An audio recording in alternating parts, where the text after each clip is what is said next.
Okay. Naimbitahan ako ni Dito na magbigay sa inyo ng talk. Marami ng panahon, ano? Marami ng buwan. Siguro 2 buwan na, September pa. Alam mo si Dito, kasama ko sa grupo yan, sa Ligaya ng Panginoon.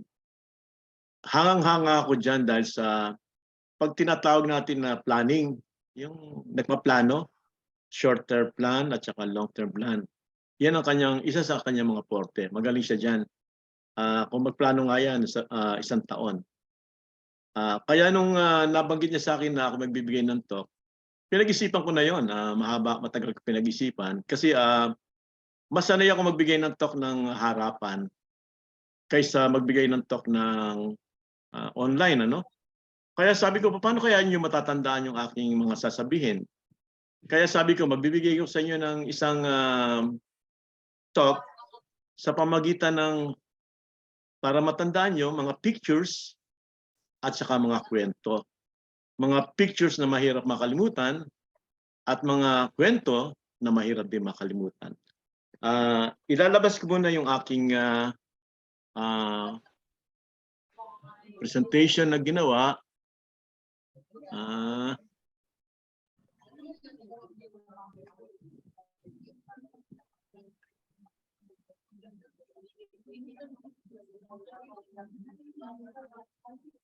Ayusin ko lang. At sana ay ma-appreciate nyo yung aking presentation sapagkat ito yung mga picture, mga larawan na magtuturo sa inyo upang ito'y hindi nyo makalimutan. Unang-una, ako si Ernie Gutierrez, tiga-Ligaya ng Panginoon. Kasamahan ko sila dito, sila Brother June, dalawang Brother June, at sila Ronald. At ang topic na binigay sa akin ng aking brother ay ang miracles. Nakikita ba niya yung presentation ko? Kita ba niyo? Hindi ko kayo marinig. Nakikita ba niyo? Sumagot kayo mga kapatid. Nakikita ba? Yung topic for today ay mga himala. Ito ay isa sa mga kaloob ng Banal na Espiritu Santo. Ito yung binigay sa akin topic ni Brother Lito. At ang pangalawang topic na binigay sa akin ay kindness, kabaitan. Ito naman ay bunga ng Banal na Espiritu Santo. So ano ba ito? Ang miracles ay, sabi nga, ay isa sa mga gifts, isa sa mga kaloob. At ito daw miracles, ito ay magbibigay ng, it will build the body. Itatayo ang church, palalaguin ang church, palalaguin ang body. Sino man church? Sabi nga ng mga pare, ang church ay tayo. Tayo mismo, hindi yung building. Tayo ang church ng Christian church. Pangalawang topic na binigay sa akin ng aking kapatid na si Dito ay ang kindness, fruit of the Holy Spirit. Ang fruit of the Holy Spirit, ito ang magdadala sa atin sa eternal life. Kaya kailangan matanggap natin ang fruit of the Holy Spirit. Kaya maganda yung mga topic natin. Miracles, isang uri ng kaloob ng Panginoon, ng Banal Espiritu Santo, upang lumago ang simbahan, upang lumago ang mga kasama natin, at kindness para magdala sa atin sa buhay na walang hanggan. Napakaganda ng topic na ito. Sandali lang, ayusin ko lang yung aking kuwan. Ano ba yung, i-review natin yung mga kaloob ng Espiritu Santo. Nabanggit na nilito iba, natutuhanan natin. May tinatawag na karunungan o wisdom. May kaalaman o kaya knowledge. May pananampalataya o faith. May kapangyarihang magpagaling sa may sakit o healing. At kakayahang magpapahayag ng mensahe ng Diyos na prophecy. Narinig ito sa mga kapatid ko, madalas sila mag-prophesy. At kakayahan nila na malaman kung alin ang galing sa Espiritu Santo at alin ang galing sa masama na espiritu. Ito ang tinatawag natin na discernment. ayusin ko lang itong screen ko. Parang nagugulan ako sa screen ko. Napunta sa taas kasi bababa ko lang. Okay, yan. Ang pang-pito ay review lang to sapagkat na yung iba ay narinig na nyo. Speaking in tongues, kakayahang magsalita ng iba-ibang wika. At number 8, kakayahang magpaliwanag ng wikang iyon, interpretation of tongues. At sa 1 Corinthians 12:10, may pinagkalooban niya na kapangyarihang gumawa ng mga himala, miracles. Ang banal na Espiritu lamang ang gumagawa ng lahat na ito at namamahagi ng iba't ibang kaloob sa bawat ayon sa kanyang ipinasya. So ang Espiritu Santo ang magdi-decide, siya magpapasya kung anong kaloob ang ipagkakaloob sa inyo.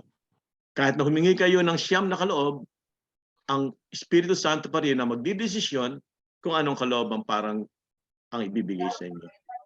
So ang topic nga natin,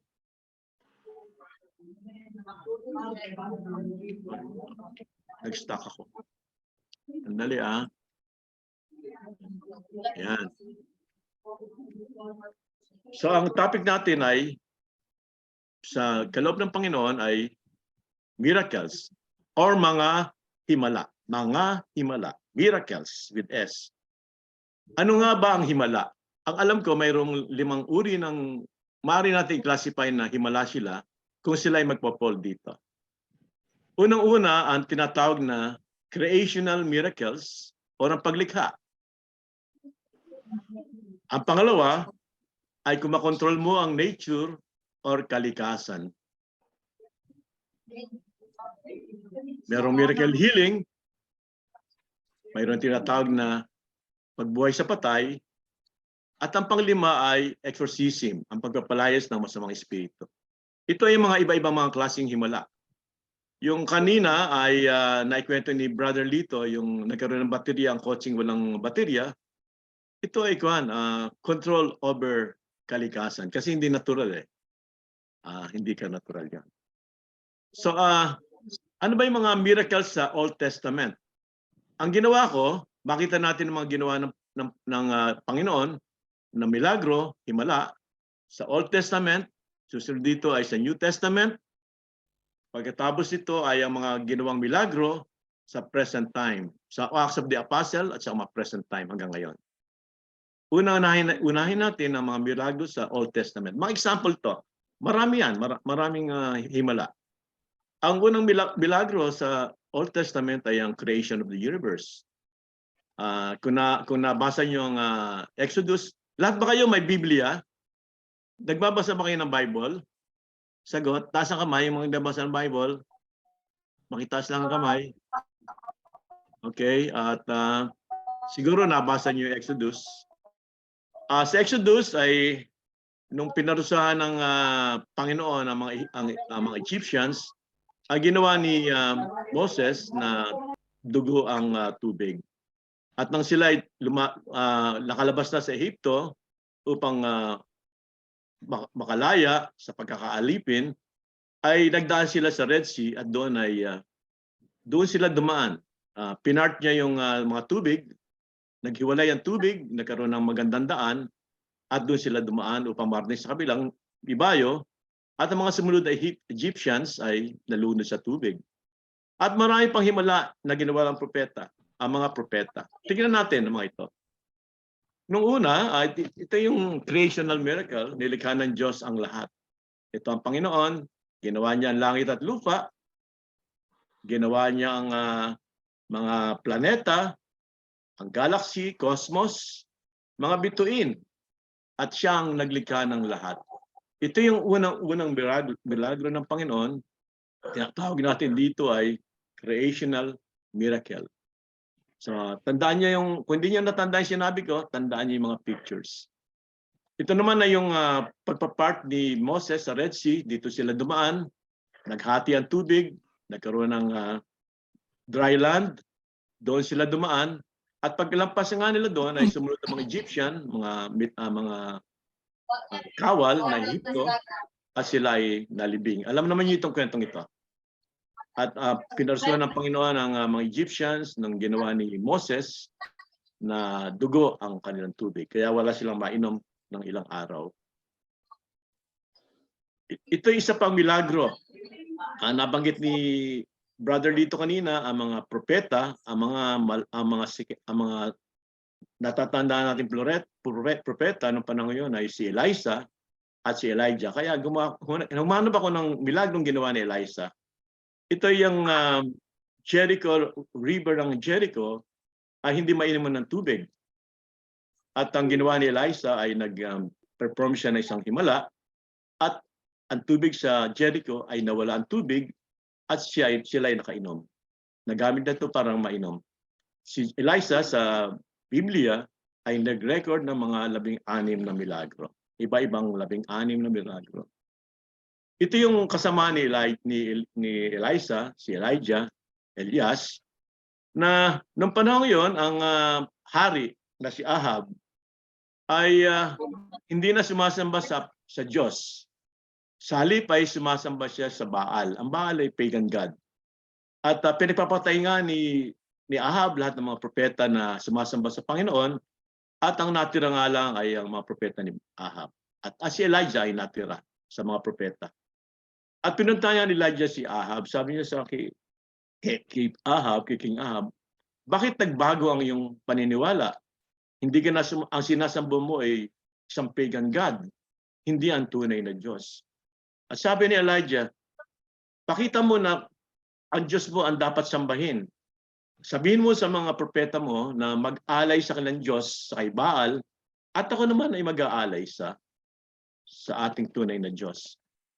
At sila ay nag-prepare ng pag-aalay. Ang mga 450 prophets ni Baal ay naglagay ng isang iaalay sa kanilang Baal, sa kanilang Diyos-Diyosan. At si Elijah naman, si Elias ay naganda na para sa ating tunay na Diyos. Yung mga 450 prophets ni Baal, wala silang ginawa kundi humingi sa Panginoon, sa kanilang Diyos, kay Baal, na sana'y magningas ang kanilang alay upang ito'y matanggap ni Baal. Maghapon sila nagdadasal, maghapon kung ano-ano pang ginagawa nila, ngunit wala namang apoy na nanggagaling upang ang kanilang alay sa Baal ay magningas. Nung bandang hapon na, sabi ni Elijah, ako na ang mag-aalay sa ating tunay na Diyos. At ang ginawa ni Elijah ay binusang pa nga niya ng maraming tubig ang kanyang alay at ito'y basang-basa.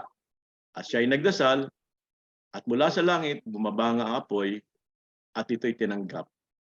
At ang kanyang alay ay nagningas at ito'y tinanggap ng Panginoon. At sabi ni Elias sa mga tao, ngayon, alam na niyo kung sino ang tunay na Panginoon. At ang ginawa nga ng mga tao sa kwento, sa Biblia, ay ang lahat ng 450 prophets ni Baal ay pinatay ng mga tao. At sila ay muling bumalik sa Panginoon. Ito yung mga milagro ni Jesus. Mayroon si Jesus na recorded na 37 na milagro sa New Testament. Kagaya na nasabi ko kanina, control over nature, ang ginawa ni Jesus, ginawa niyang wine, alak, ang tubig. Nakita rin natin sa Biblia, nabasa natin na naglakad si Jesus sa tubig. Marami siyang milagrong miracle healing. Yung miracle healing, hindi ordinary healing. Kunyari, ang bulag ay makakakita. Yung mga lumpo ay makakalakad. Nag-perform din si Jesus na exorcism. Ni-raise niya si Lazarus at saka others from the dead. Marami siyang binuhay. At ang pinaka-ultimate milagro na ginawa ni Jesus ay ang kanyang resurrection. So sa mga pictures, ewan ko nakikita nyo, merong wedding in Cana. Ito yung mga pictures. Sana maalala nyo itong mga pictures nito para hindi makalimutan. Ginawa ni Jesus na wine ang tubig. Sa pangalawang picture ay naglakad nga si Jesus sa tubig. At ito si Peter ay lumubog kasi kulang siya sa faith. At ang pangatlong picture ay ang raising of Lazarus from the dead.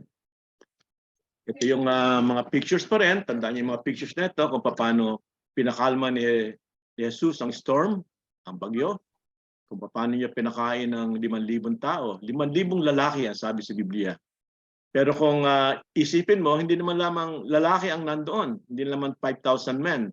Nandun din ang kanilang mga asawa at mga anak. So ma-imagine natin na baka hindi lang 5,000 to, baka 10,000 ang pinakain ng Panginoon. At isang ginawa ni Jesus ay binuhay niya isang patay. Maraming binuhay si Jesus ng mga patay sa New Testament. At ang ultimately ay ang resurrection of Jesus. Nabuhay siya, nabuhay ang Panginoon at na-resurrection. Tingnan natin ang mga ginawa ng apostles, miracles of the apostles. Ito yung mga milagro para maintindihan natin upang sa ganoon, pag hiningi natin ang gift of miracles, ang gift ng paghihimala, ay malaman natin kung ito nga ay miracle or ordinary lang. So si Peter ay nag-heal siya ng isang lumpo sa temples. Kung nagbabasa kayo ng Biblia, alam ko nagbabasa kayo, makita niyo sa Acts 3, 7-11. At ganoon din, mayroon siyang patay, si Tabitha or si Dorcas ng Joppa, ito ay binuhay ni Peter. Makita rin doon sa Acts 9. At si Paul naman ay bumuhay din ng patay. Ang pangalan ng bata ay si Eutychus. Makita sa Acts 20, 8-12. And many other miracles. Marami pa silang ginawang milagro sa Acts of the Apostles. At kung bibilangin niya natin, 20 daw ang recorded. Hindi ko nabilang to, pero sinasabi ng marami ng mga scholars na 20 are recorded sa Acts of the Apostles. So ito yung mga pictures para hindi niyo makalimutan yung unang sinabi. Ito ay si Peter, binuhay ang patay na si Dorcas. Si Paul na binuhay si Eutychus from the dead. At si Peter na naghihil ng mga lumpo.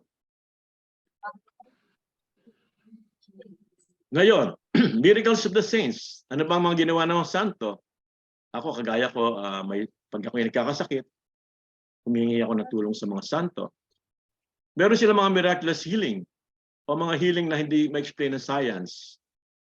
Pwede ding yung kanilang mga katawan, pagkamatay nila hindi nasisira. Maraming ganoon, no? Marami tayong mga santo na preserve ang body na hanggang ngayon ay mas sariwa pa ang mga katawan nila.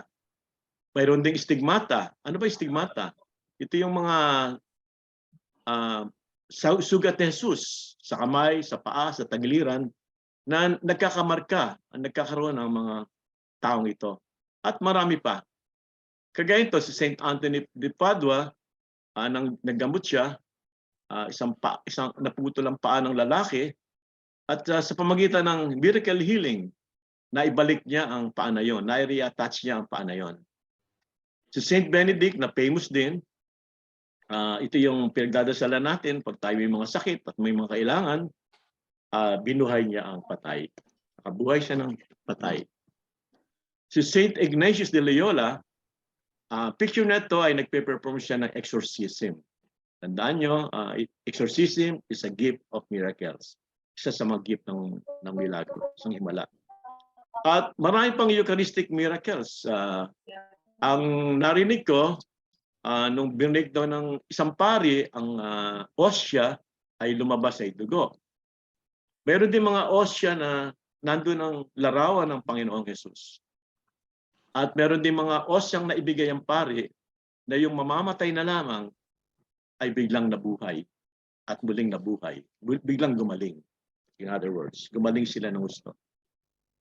Si Padre Pio, sino nakakilala kay Padre Pio? Taas ang kamay. Taas lang ang kamay kung narinig niyo ako. Wala ba nakakilala kay Padre Pio? Wala.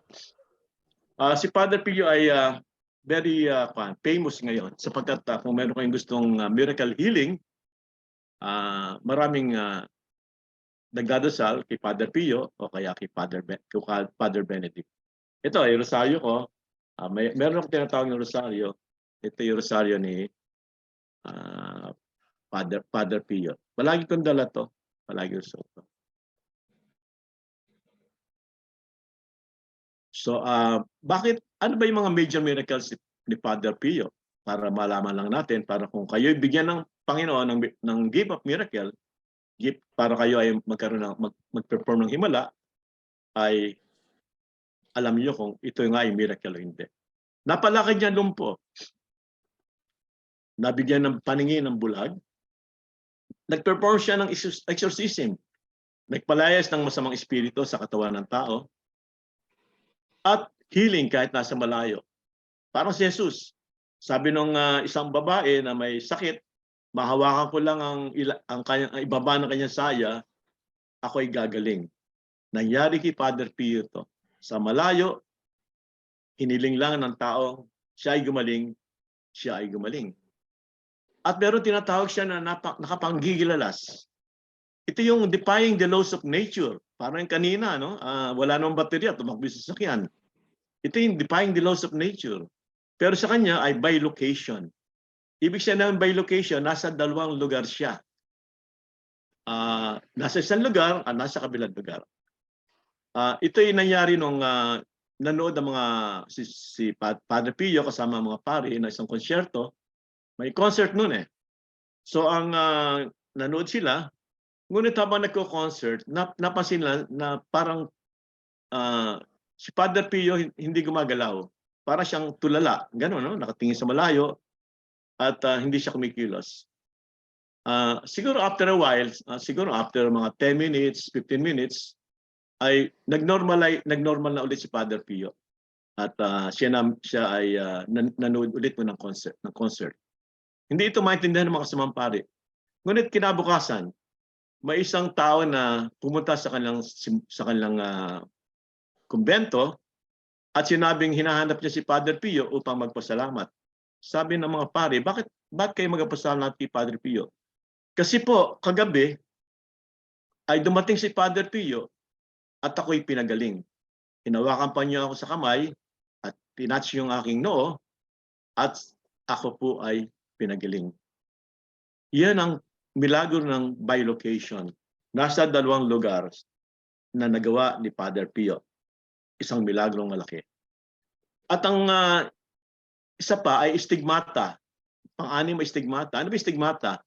Ito yung mga pako, mga butas sa kamay ni Padre Pio. Meron din siyang butas sa dalawang paa.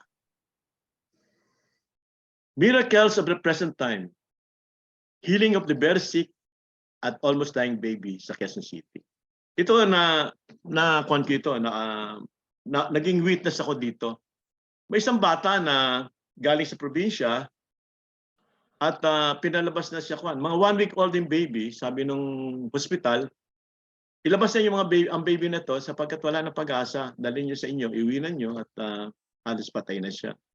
Pero hindi sumuko yung magulang, dinala sa Quezon City sa National Children's Hospital at dinala doon. Tinanggap naman kahit ng bata hindi kumikilos. Pero sabi ng mga doktor, mukhang wala na rin pag-asa yung bata sapagkat sabi nga, dying baby. So ang ginawa ay may tinawagan yung tatay at dumating naman yung isang pamilya, mag-asawa at may 3 anak. Yung 3 anak na yun, siguro pinakamatanda ay 8 or baka 8 years old na pinakamatanda nun. At ang ginawa kagad nila ay binigyan yung bata. Nagbinyag sila kasi hindi pa nabinyagan bata, 1 week old, baka mamatay. Pagtapos pinagdasal nila ito ng mataimtim. Silang 5 nagdadasal dito.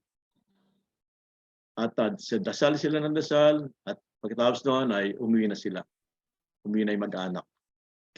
Kinabukasan naka-receive ng tawag yung tatay na nagdasal at sinabi nung taong tumawag sa kanya, gumaling na yung bata, umiiyak na at kumakain na.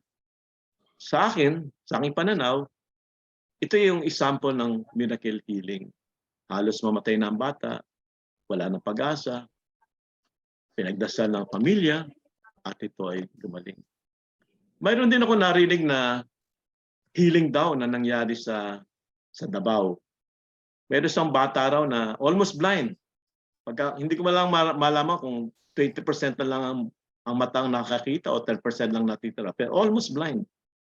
At nagpatulong sa isang mag-asawa. Sabi daw mag-asawa, o sige, dadalhin natin sa doktor yan At dito na muna kayo matulog sa bahay ko.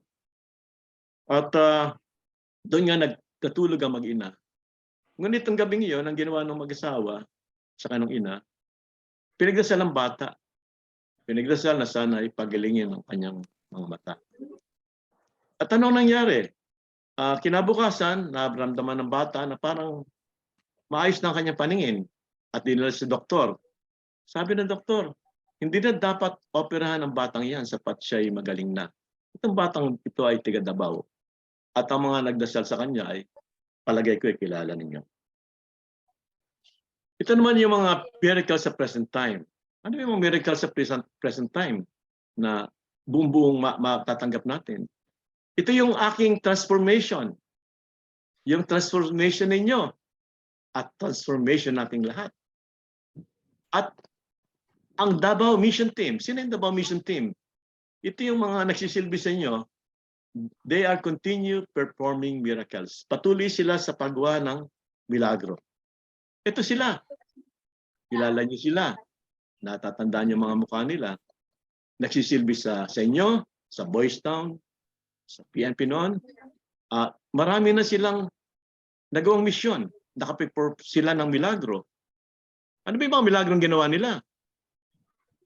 Sabi nga, before, yung ating buhay dati, our old self is dead.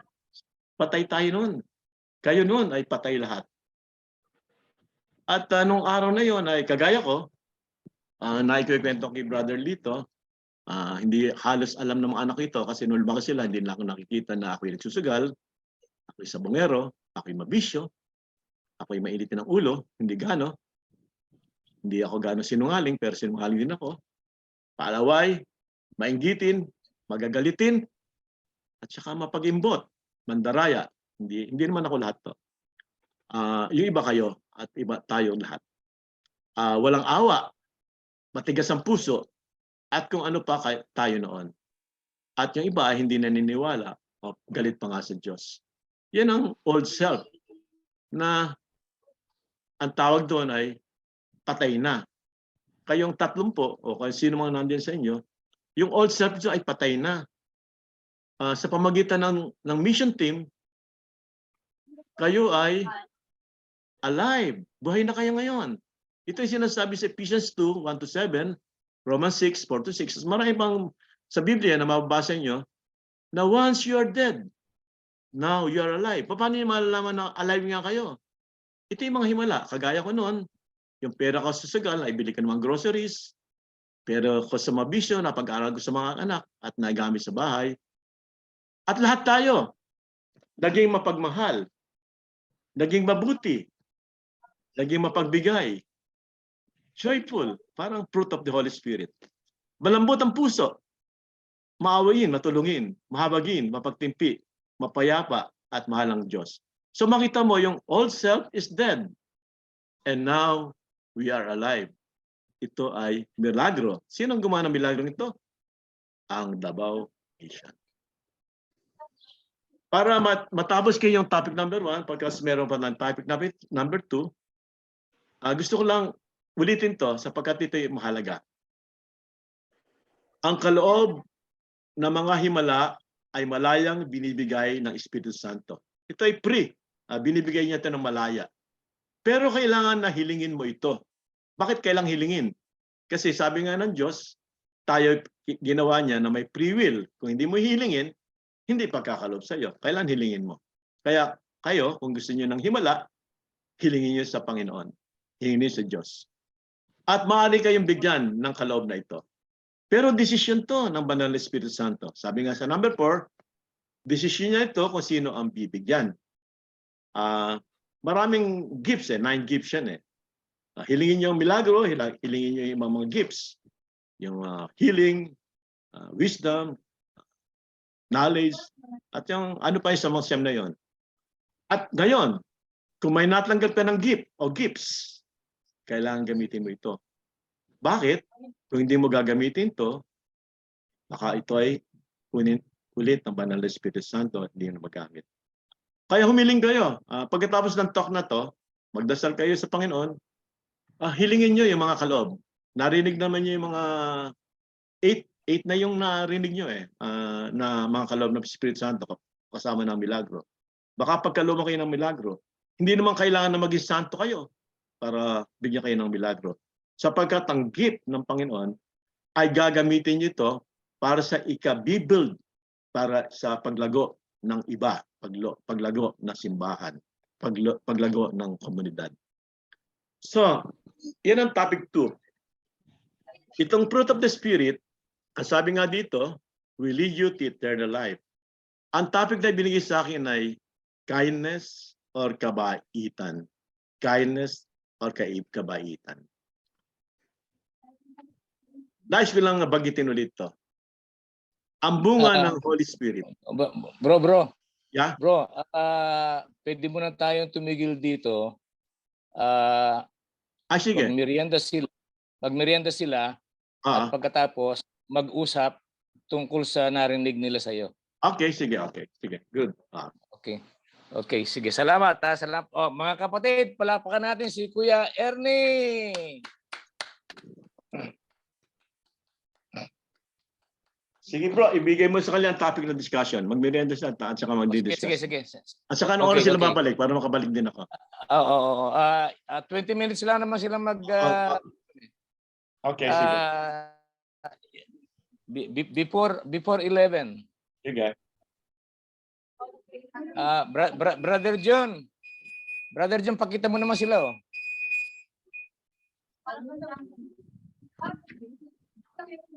Stop ko lang sharing ko. Sige, okay.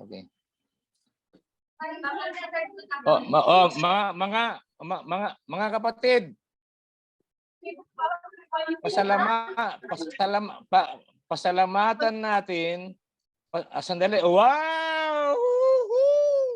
Sarap niyan. Sarap! Nako, donut. Sandali.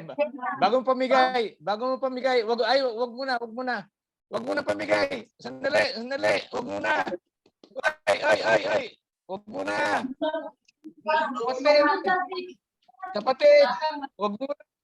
Kapatid, wag muna. Wag mo muna pamigay. May sasabihin lang muna ako sa... Sandali. Op! May sasabihin lang muna ako sandali. May sasabihin lang muna ako. Mga kapatid, sa pamamagitan ng palakpak, pasalamatan natin si Kuya Ernie. Palakpak muna. Yan. Okay. Ngayon, uulitin ko yung mga ibang sinabi ni Kuya Ernie. Ang himala o miracles ay nangyayari kahit ngayon. Ito ay nangyari nung unang panahon. Panahon ng mga propeta. Alam niyo kung nagbabasa kayo ng Biblia, sandali kung nagbabasa kayo ng Biblia, meron ngang isang tao, isang general ng hukbo ng Syria. Sandali, makinig muna kayo. Ang pangalan niya ay Naaman. Ito ay magaling na general. Kaya paborito siya ng hari ng Syria. Kaya lang may sakit Ang sakit niya, ketong.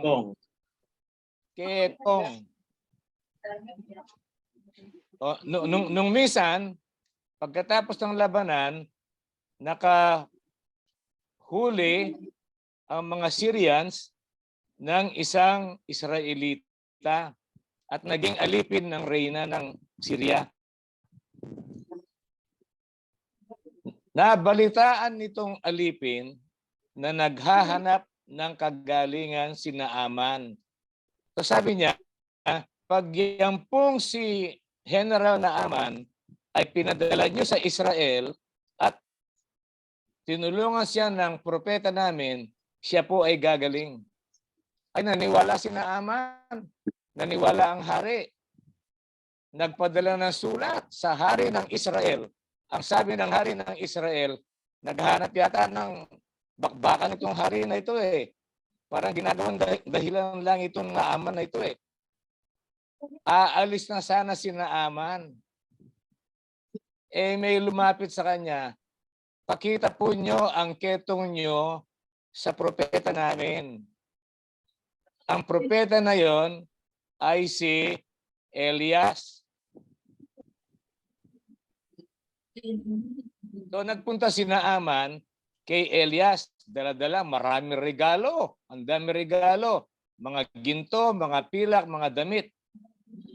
Sabi ni Elias sa kanya, ilublob mo ang sarili mo sa ilog ng Jordan 7 beses. Aba, nagalit si Naaman. Ang sabi niya, mas magaling yung mga ilog namin sa Syria, sa Damasco.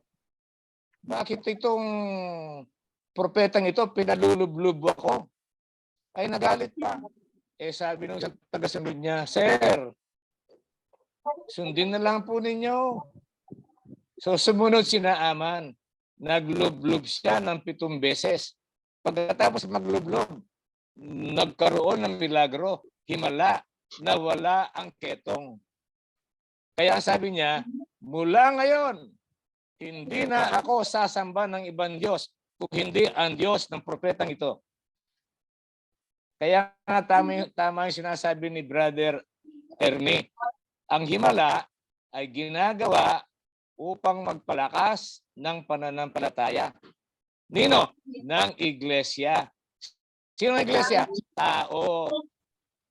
O ngayon, ito ang pag-usapan nyo ha. Hoy, makinig kayo. Magkwentuhan kayo, dala-dalawa. Dala-dalawa. Malinaw ba, dala-dalawa? Nandiyan ba si Sister Kat? O sige, hindi bale eh. Mga anak kayo ng Diyos, mapagkatiwalaan naman kayo eh. O dala-dalawa. Kunin nyo ang merienda nyo, tapos magkwentuhan kayong dala-dalawa. O ito ang pagkwentuhan nyo. Narinig niyo ako? Sa tanang, ito. Sa tanang buhay ninyo. Sandali. Sa tanang buhay ninyo, nakaranas na ba kayo ng himala? Unang tanong ha, nakaranas na ba kayo ng himala? Kung ang sagot ay opo, ikwento mo. Ikwento mo ang himala. Ha? Kasi may himala noon eh. Hanggang ngayon, may himala. Eh, meron nga ako nababalitaan eh. Yung mga lalaki na iibig ninyo kahit pangit. Himala yun. Ang pangit, naiibig ninyo. Himala yun. Tapos kayo, hindi naman kayo maganda. Naiibig din kayo. Himala rin yun. Marami ng himala ang nangyayari ngayon. Kayo, sa tanang buhay nyo, nakaranas na ba kayo ng himala? Kung opo, ikwento nyo. Kung hindi pa, ikwento nyo ang narinig nyo. Kasi ang iba, nakarinig lang ng himala. Pero mas maganda kung yung himala ginawa ng Diyos sa iyo, ang ikwento mo. O yan. Ngayon, pwede na kayong kumuha ng masarap na donut. Wow, donut. Sige, pamigay mo na yung donut. Anak, pamigay mo na yung donut. Yan. Pero, sandali. Kwentuhan kayo ha. Baka mamaya, di kayo magkwentuhan, maubos ang donut. Hindi na ubos ang kwento. O sige, Ronald, mag-joining room naman tayo. Ronald.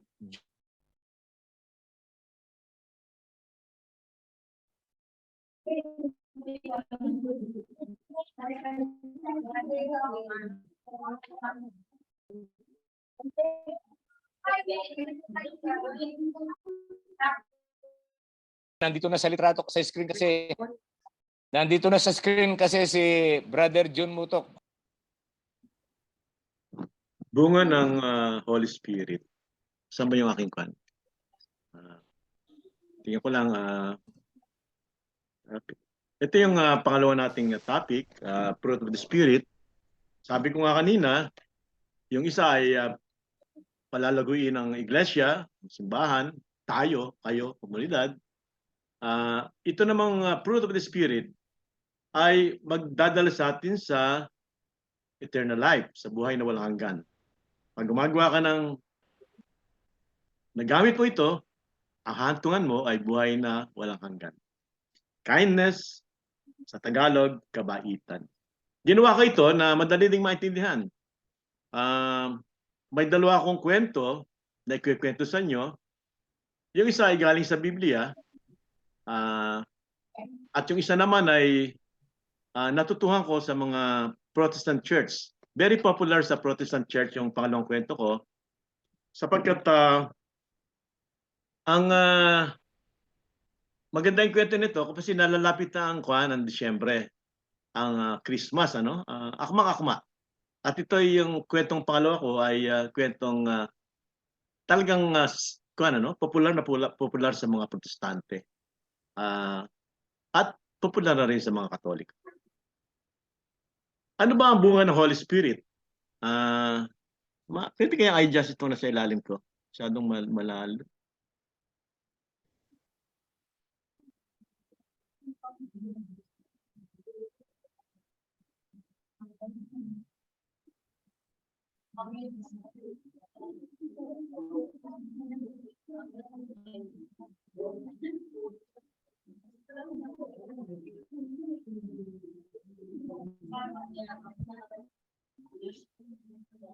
Excuse me po, di po namin kayo marinig kasi kayo.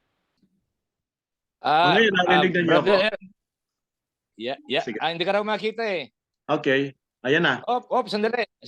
Hindi ka pa rin makita. Yan.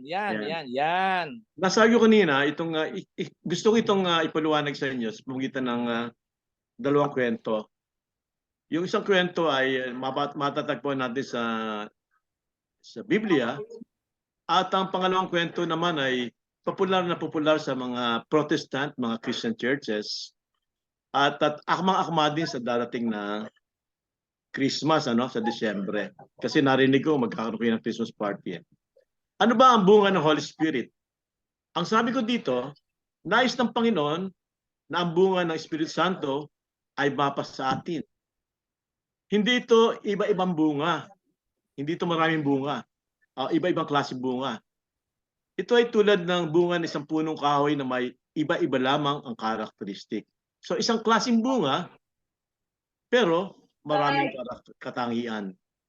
Sapagkat ang bunga ay galing sa Espiritu Santo. Example ko ay ubas. Ito'y galing sa puno ng ubas. Ang punong ito, ang mamumunga din ng, siyempre, ang bunga niya ay ubas.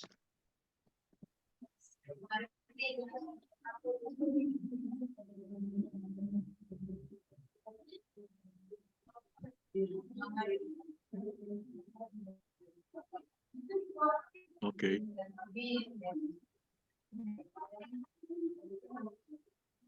Bakit kaya ay magbubang aking kon? Ayan. Dahil dito, ay nais ng Panginoon na lahat ng siyam na katangian ng bunga ito ay mapa sa atin. Itong siyam na ito ay galing sa Diyos. Hindi tulad ng na-explain ko kanina, yung mga kaloob, 9 gifts of the Holy Spirit, hindi naman lahat ay naibibigay. Kailangan hingin mo kung ano yung gusto mo at sa desisyon ng Holy Spirit, ibibigay sa iyo ito. Ngunit ang bunga ng Espiritu Santo, ang lahat ng katangian ito, lahat ng karakteristik na ito, ay gusto ng Panginoon na mapa sa atin.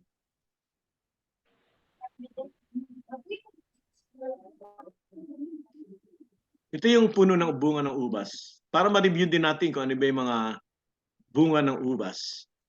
Bunga ng Espiritu Santo. Mga katangian ng bunga ng Espiritu Santo. pag-ibig, o love. Kabutihan, meron tinatawag na kagalakan, kapayapaan or peace. Yung pasensyoso ka, patience, katapatan sa Diyos, matapat ka sa Diyos, faithfulness. Number 9, kahinuhunan. At ang topic natin for today ay kabaitan or kabaitan, kindness.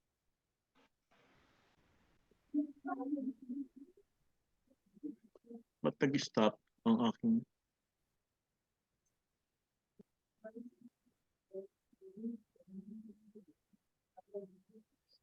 Parang nahirapan ako.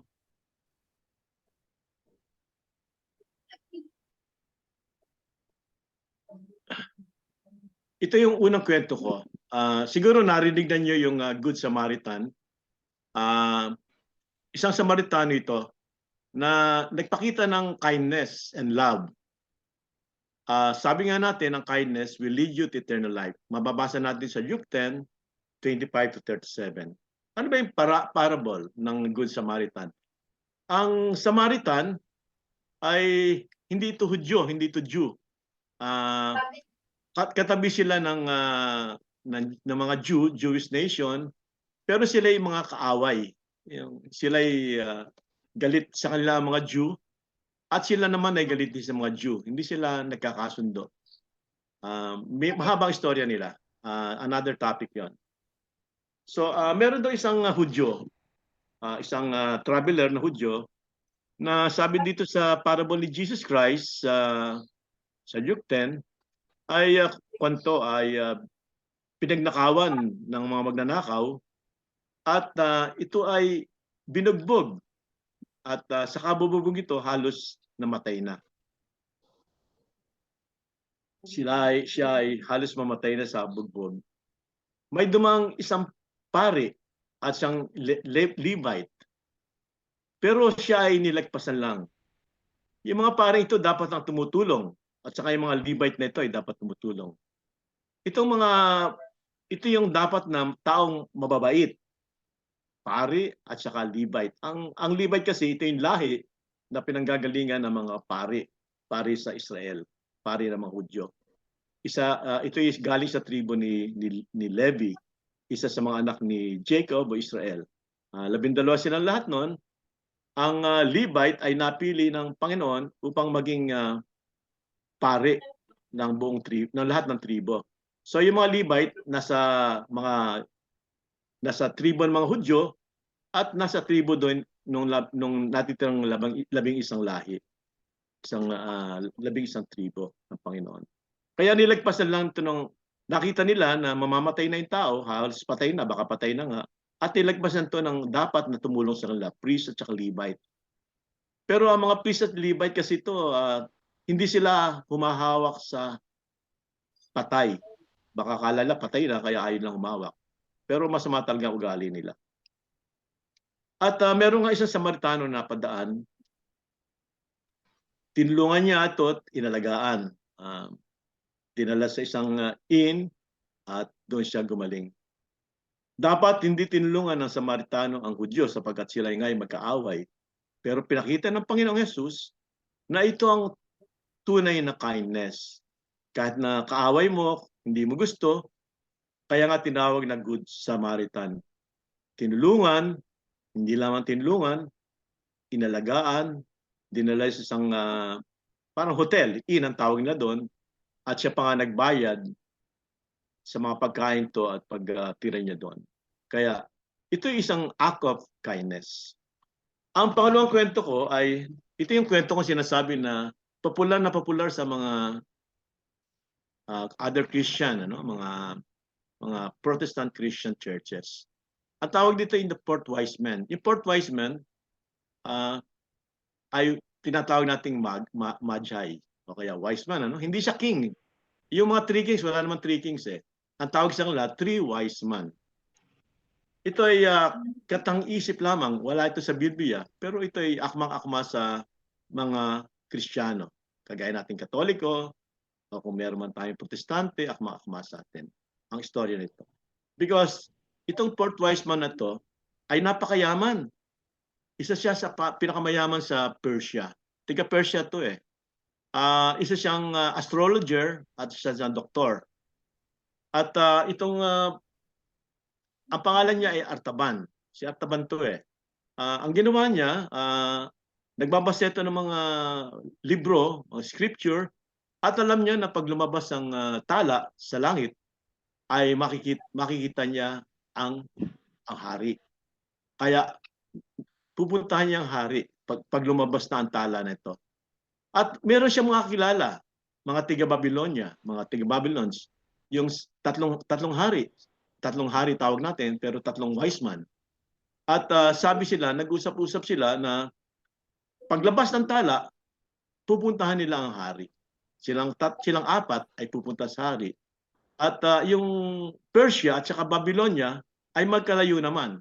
Pero sila ay nagkakaroon ng communication. Yung Persia, ito yung present Iran, ano? Present Iran. Ito yung Iran ngayon. At yung Babylon, sa ngayon, ito yung tinatawag nating Iraq. So magkaibang bayan sila, magkaibang lugar. So ang ginawa ni Artaban, ipinagbili lahat ng kanyang ari-arian. Walang natira sa kanyang ari-arian, pinagbili niya lahat. At bumili siya ng 3 hiyas na pangregalo sa Misaya kay Jesus. Bumili siya ng sapphire, ruby at perlas. Natatandaan natin sa kwento ng 3 wise man, magdala si Melchor, Gaspar at Baltasar ng gold, incense, at saka myrrh, no? Pero si Artaban, pinagbili ang lahat ng kanyang ari-arian, lahat ng yaman niya, para makabili lamang siya ng sapphire, ruby at perlas upang ibigay sa hari na alam natin na siya ang Misaya at siya ay si Jesus. Pero nung papunta na siya doon para makipagkita, lumabas na kasi ang tala eh. Kaya kailangan puntahan na ng ilang apat. Habang nag-travel siya, sakay pa nga siya ng kanyang kabayo, ay nadaanan niya isang taong mamamatay. Halos mamamatay na. Sabi niya, pag ito'y tinulungan ko, maiiwan ako ng 3 mago, ng 3 wise man, at hindi ko sila makakasabay sa pag-cross ng desert. Magkocross sila ng malaking desert eh. Pero hindi niya matiis kasi tunay na mabait itong si Artaban. Ang ginawa niya, inalagaan niya yung namamatay na tao at ginamot niya. Kasi siya ay isang manggagamot. Astrologer siya, nag-aaral ng mga planeta at bituin. At the same time, siya ay isang doktor. At inalagaan niya yung tao. Bago niya iwanan ito, binuhay muna niya, ginamot, at binigyan ng mga pagkain at saka tubig na madala niya. At binigyan din niya ng pera. So ang nangyari ay nung naglakbay na ulit si Artaban upang hanapin yung 3 mago, yung 3 magi, ay hindi niya inabutan. Hindi na niya inabutan. Naku, sabi niya, paano ko makakapunta sa hari? Magkocross ako ng desert. Kaya ang ginawa niya, ibinenta niya ang sapphire, yung unang sapphire, yung kanyang perlas, ay ang kanyang hiyas na sapphire, ibinenta niya at bumalik siya sa bayan ng Persia at namili siya ng mga pagkain at bumili rin siya ng kamelyo upang makross niya yung desert. So wala na yung sapphire, naubos na. At yung kanyang gamit na dapat ay dala-dala niya ay naibigay niya doon sa taong mamamatay. Sana 4 sila kung nag-abot-abot sila. Pero at 3 lang yung nakarating sa Bethlehem para kay Jesus.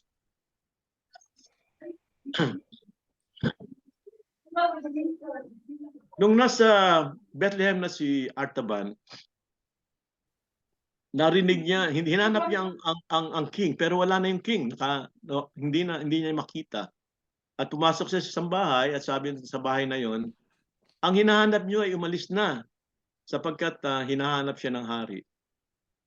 At habang nagsasalita yung babae na karga-kargaan niya kanyang anak, ay nakarinig sila Artaban at saka nung nanay nang nagkakagulo sa labas. At dumating nga ang mga kawal at ang kapitan ng mga kawal at pumasok sa bahay at kinuha ang bata upang patayin. Sabi niya, ba't yung papatayin ng bata? Iyan ang utos ni Herodes. Lahat ng batang makita namin ay dapat patayin. Sabi ni Artaban, baka pwedeng ibigay ko na sa inyo ang ruby na ito upang sa ganun ay mailigtas ko ang bata. Nakita ng kapitan na napakaganda ng ruby at ito'y mamahalin. Kaya tinanggap niya at ang bata nga ay naligtas. So dalawa na yung hiyas na nawawala kay Artaban. Sapphire at ruby, wala na siyang hawak. Pero meron pa siyang perlas.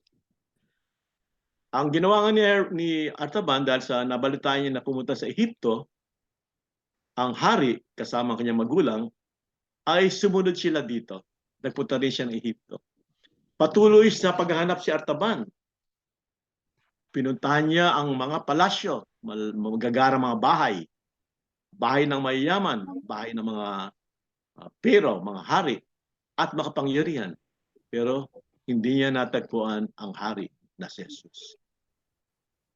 Ang gawa niya ay narating niya sa Alexandria. Ano ba yung Alexandria? Ito yung punong lungsod ng Ehipto. Ngayon, ang punong lungsod ng Ehipto ay hindi na Alexandria, kundi Cairo. Pero nung araw ay Alexandria. Doon nakahingi siya ng payo sa isang Hebrew na rabbi, isang Jewish teacher at religious teacher. Sabi sa kanya, huwag mong hanapin ang hari sa mga mayayaman. Hanapin mo siya sa mahihirap.